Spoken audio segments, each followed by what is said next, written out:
अस्सलाम वालेकुम मेरे प्यारे दोस्तों। उम्मीद करता हूँ कि आप लोग खैरियत से होंगे। जैसा कि आप लोगों को पता है कि आपके पेपर बहुत नज़दीक आने वाले हैं, तो आज का लेक्चर जो है उन्हीं के ही रिलेटेड है कि कौन कौन से ऐसे मोस्ट इम्पोर्टेंट क्वेश्चंस हैं जो कि पेपर में आने के ज़्यादा चांसेस हैं, उनके बारे में हम आज स्टडी करेंगे। लिहाजा आपसे दरख्वास्त है कि आप वीडियो को एंड तक लाजमी देखें और मेरे साथ बने रहें। फार्मेसी टेक्नीशियन बायोकेमिस्ट्री के जो मोस्ट इम्पोर्टेंट टॉपिक्स हैं एग्ज़ाम के हवाले से, बायोकेमिस्ट्री के पेपर ए के, वो आज हम डिस्कस करने वाले हैं। तो चलते हैं हमारे पहले क्वेश्चन की तरफ कि हमारा बायोकेमिस्ट्री का मोस्ट इम्पोर्टेंट क्वेश्चन कौन कौन से हैं। फर्स्ट क्वेश्चन जो है वो है कार्बोहाइड्रेट्स का।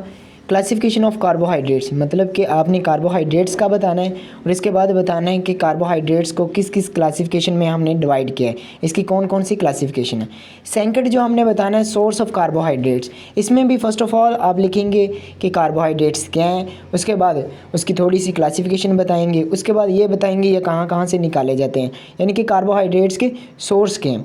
इसके बाद थर्ड क्वेश्चन जो है कार्बोहाइड्रेट का, वो ये है कि फंक्शंस ऑफ कार्बोहाइड्रेट्स बताएं, यानी कि कार्बोहाइड्रेट्स हमारी बॉडी में कौन कौन से फंक्शंस रोल प्ले करते हैं, ये आप लोग बताएंगे।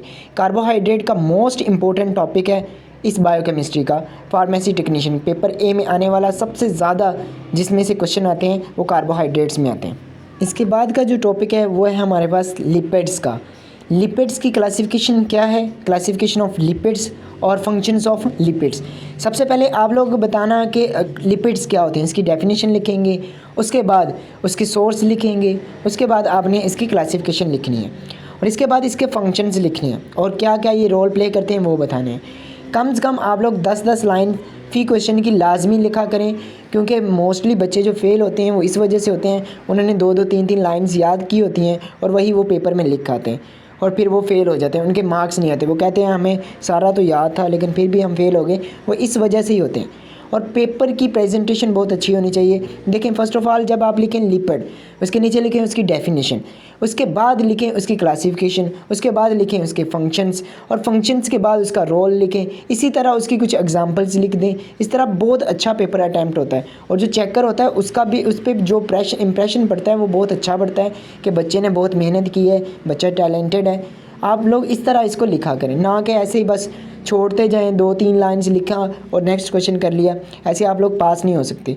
कम से कम आप लोग हर क्वेश्चन की 10 लाइन लिखें और इस तरह इसको लिखें कि इसकी प्रेजेंटेशन कमाल हो जाए। अगर आप लोगों को प्रेजेंटेशन बनानी नहीं आती तो मैंने पहले एक लेक्चर अपलोड किया हुआ है प्रेजेंटेशन के हवाले से, आप उसको देख के बना सकते हैं।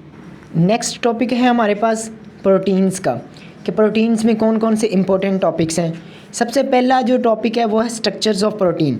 आपको पहले पता होना चाहिए कि इसके कितने स्ट्रक्चर्स हैं। प्राइमरी स्ट्रक्चर है, सेकेंडरी स्ट्रक्चर है, टर्शरी स्ट्रक्चर है एंड क्वाटरनरी स्ट्रक्चर है। ये आप लोग इसके स्ट्रक्चर्स अच्छी तरह से याद करेंगे विद डायाग्राम के साथ ये स्ट्रक्चर याद करने हैं। अगर पेपर में आ जाए कि स्ट्रक्चर्स ऑफ प्रोटीन बताएं या इनमें से कोई पूछ ले कि फ़लाँ का या प्राइमरी का या सेकेंडरी का या टर्शरी का किसी का भी एक स्ट्रक्चर वो पूछ ले, तो आप लोगों ने क्या करना है, पहले प्रोटीन का बताना है, प्रोटीन के बाद उसके स्ट्रक्चर्स के फंक्शंस बताने हैं, उसके बाद आपने स्ट्रक्चर ड्रॉ करना है, ड्रॉ करके उसके कुछ पॉइंट्स, अहम पॉइंट्स आपने मेंशन करने हैं। इसके बाद आ जाता है उसकी क्लासिफिकेशन। प्रोटीन की क्लासिफिकेशन क्या है, इसमें भी सेम पर्पज़ आएगा। सबसे पहले आपने डेफिनेशन लिखनी है प्रोटीन की, उसके बाद उसका आपने क्लासिफिकेशन बतानी है कि प्रोटीन को कितनी क्लासिफिकेशन में तकसीम किया गया है। उसके बाद आपने इसके स्ट्रक्चर्स बताने हैं कौन कौन से हैं, इसके बाद इसके फंक्शंस बताने हैं। इसी तरह नेक्स्ट तीसरा क्वेश्चन भी फंक्शंस का है कि फंक्शंस ऑफ प्रोटीन इंसानी बॉडी में या जानवरों में क्या रोल प्ले करती है, वो आपने बताने हैं। कम से कम जब आप फंक्शंस बता रहे हो तो 7 से 8 फंक्शंस बताने लाजमी होते हैं। प्रोटीन की डेफिनेशन लिखें, उसके बाद एक हेडिंग दें, यानी कि पहला ये फंक्शन रोल प्ले करती है, उसकी 2 लाइन लिखें, फिर दूसरा हेडिंग दें कि ये इसका मेन फंक्शन है और उस पर 2 लाइन लिखें, इसी तरह तीसरा, इस तरह 8 तरह के आप फंक्शंस लाजमी लिखें उसमें, तो आपको 3 से 4 नंबर लाजमी मिल जाएंगे। इसके बाद का जो टॉपिक है वो है अमाइनो एसिड्स का। ये भी बहुत इंपॉर्टेंट टॉपिक है अमाइनो एसिड का, यानी कि amino acid, standard amino acid कौन से होते हैं और नॉन स्टैंडर्ड अमाइनो एसिड कौन से होते हैं। ये पता नहीं कितनी बार पेपर में आ चुका है, स्टैंडर्ड अमाइनो एसिड और non standard standard amino acid. इसका जब आप डिफरेंस लिखेंगे तो दरमियान में पेपर में लाइन लगा के एक तरफ लिखेंगे स्टैंडर्ड अमाइनो एसिड, दूसरी तरफ लिखेंगे नॉन स्टैंडर्ड अमाइनो एसिड। इसके कम से कम 5 से 6 पॉइंट्स हर एक के लाजमी लिखने, दोनों के कंपेयर करके, यानी कि इसमें ये होता है और इसमें ये नहीं होता। इस तरह आ जाता है न्यूक्लिक एसिड। ये भी इंपॉर्टेंट टॉपिक है कि न्यूक्लिक एसिड क्या है। न्यूक्लिक एसिड आरएनए और डीएनए पर मुश्तमिल होता है। आपने ये बताना है कि डीएनए क्या होता है, इसी तरह बताना है कि आरएनए क्या है। इन दोनों की डेफिनेशन लिखने के बाद इनके आपने स्ट्रक्चर्स ड्रा करने। स्ट्रक्चर्स ड्रा करने के बाद आपने इनकी टाइप्स लिखनी है और इसके बाद इसके मेन पॉइंट लिखने हैं। उसके बाद आपने इसकी करैक्टरिस्टिक्स लिखनी है, फिर जाके ये एक क्वेश्चन आपका कंप्लीट होगा। इसके बाद आ जाता है हार्मोन्स का टॉपिक। हार्मोन्स क्या होते हैं, सबसे पहले आपको इसकी डेफिनेशन आनी चाहिए। हार्मोन्स क्या होते हैं और कितनी तरह के हार्मोन्स होते हैं ये आपने बताना है। मैंने चंद इंपॉर्टेंट हार्मोन्स लिखे हैं। ग्रोथ हार्मोन्स, आपने इनकी डेफिनेशन लिखनी है। कौन खारिज करता है ग्रोथ हार्मोन, कितनी उम्र तक ये खारिज होते हैं ये बताना। इसके बाद इसके फंक्शंस बताने कि ग्रोथ हार्मोन के फंक्शंस क्या हैं। इसी तरह इंसुलिन क्या है, कहाँ से खारिज होता है, कौन सा ग्लैंड इसको खारिज करता है और इसके फंक्शंस क्या हैं ये आपने बताने हैं। इसके बाद आ जाता है ऑक्सीटोसिन। ऑक्सीटोसिन कौन सा ग्लैंड खारिज करता है इसको और बॉडी में इसका क्या किरदार है ये बताना है। इसके बाद आ जाता है टेस्टोस्टेरोन्स। टेस्टोस्टेरोन्स कौन सा ग्लैंड खारिज करता है और इसका हमारी बॉडी में क्या किरदार है। मेल और फीमेल दोनों में बताने हैं हार्मोन्स। अगर वो पूछ ले इंसुलिन का, ये मेल में भी बताना है फीमेल में भी बताना है। ऑक्सीटोसिन का पूछ ले, ये भी मेल में बताना है और फीमेल में भी बताना है। इस तरह टेस्टोस्टेरोन का भी पूछ ले, मेल और फीमेल दोनों में बताना है। इसके बाद आ जाता है इंजाइम्स का टॉपिक कि इंजाइम्स क्या है। इसके सबसे पहले आपने बताना है क्लासिफिकेशन ऑफ इंजाइम। और इंजाइम में क्लासिफिकेशन इंजाइम अगर शॉर्ट क्वेश्चन आ जाता है तो इसमें लिखना कैसे है। सबसे पहले आपने लिखना है इंजाइम क्या है, इसके बाद उसके नाम्स बताने हैं कुछ इंजाइम्स के, उसके बाद बतानी है इसकी क्लासिफिकेशन। इसी तरह अगर दूसरा क्वेश्चन आ जाता है यूजेस ऑफ इंजाइम का, इसमें भी क्या बताना है कि सबसे पहले इंजाइम की डेफिनेशन हो, उसके बाद कुछ इंजाइम्स के नाम हो, उसके बाद थोड़ी सी क्लासिफिकेशन हो, क्लासिफिकेशन के बाद इसके यूजेस हो कि कहाँ कहाँ इंजाइम क्या क्या काम करते हैं, ये सारा आपने बताना है। इसके बाद जो लास्ट पे हमारे पास टॉपिक बचते हैं वो दो हैं, एक तो विटामिन्स का है और दूसरा डिजीज़ का है कि बीमारियां कौन कौन सी। विटामिन्स क्या है इसकी डेफिनेशन करेंगे आप। इस तरह विटामिन सी क्या है, इसके फंक्शंस क्या हैं और कहाँ से ये निकलता है ये बताएंगे। इस तरह विटामिन B9 जो है ये कहाँ से निकलता है और इसका हमारी बॉडी में क्या किरदार है ये बताएँगे।